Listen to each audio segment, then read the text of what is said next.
Assalamualaikum warahmatullahi wabarakatuh. Selamat malam, salam sejahtera untuk kita semua.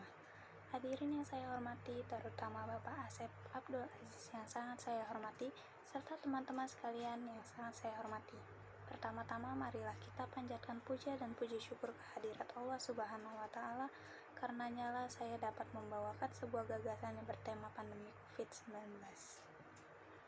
Pandemi sendiri merupakan sebuah epidemi yang telah menyebar ke berbagai benua dan negara.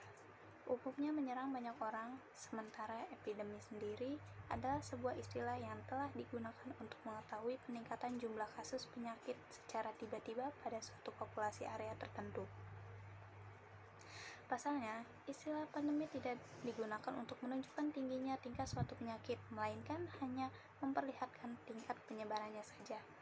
Perlu diketahui dalam kasus pandemi COVID-19 ini menjadi yang pertama dan disebabkan oleh virus corona yang telah ada sejak akhir tahun 2020 lalu, bermula dari kota Wuhan, tepatnya di Tiongkok. Virus jenis baru ini telah menyebar ke berbagai belahan negara di dunia yang menyebabkan timbulnya penyakit coronavirus disease 2019 atau yang disebut juga dengan COVID-19.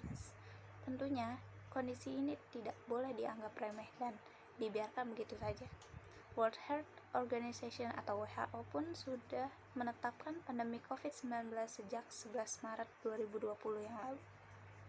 Dampak virus COVID-19 di Indonesia yaitu tak hanya merugikan dari sisi kesehatan saja, Presiden Joko Widodo juga mengatakan bahwa virus corona sangat berdampak pada perekonomian di Indonesia. Bukan hanya karena produksi barang saja yang terganggu, tapi investasi pun juga sangat terhambat. Berikut beberapa dampak COVID-19 di Indonesia. Pertama, beberapa barang menjadi mahal dan langka untuk ditemukan. Kedua, jamaah Indonesia batal untuk berangkat umroh. 3, kunjungan para wisatawan mancanegara di Indonesia menurun.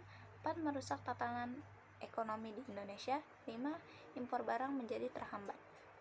Nah, untuk cara terbaik untuk menghindari penyakit infeksi coronavirus adalah melakukan tindakan pencegahan secara aktif, contohnya dengan mengikuti vaksinasi COVID-19 dan hal-hal yang harus dilakukan secara sehari-hari yaitu rutin mencuci tangan menggunakan sabun dan air mengalir selama setidaknya 20 detik. Kedua, apabila tidak memungkinkan atau tidak tersedia air dan sabun, bersihkan tangan menggunakan pembersih tangan berbahan alkohol. Hindari menyentuh hidung, mata, dan mulut terutama bila tangan masih kotor. Hindari kontak dengan orang yang sedang sakit. Tetaplah di rumah bila sedang sakit. Tetap tutup mulut dengan tisu atau dengan menekuk siku saat Anda batuk atau bersin. Hindari kontak dengan hewan ternak secara langsung. Hindari bepergian terutama di daerah dengan kasus infeksi coronavirus. Hindari mengonsumsi daging yang belum matang sempurna. Menjaga nutrisi dengan mengonsumsi makanan yang bergizi dan seimbang. Demikian yang dapat saya sampaikan, semoga apa yang saya sampaikan dapat bermanfaat. Kurang lebihnya mohon maaf. Saya Rizka Fitriani pamit undur diri. Wassalamualaikum warahmatullahi wabarakatuh.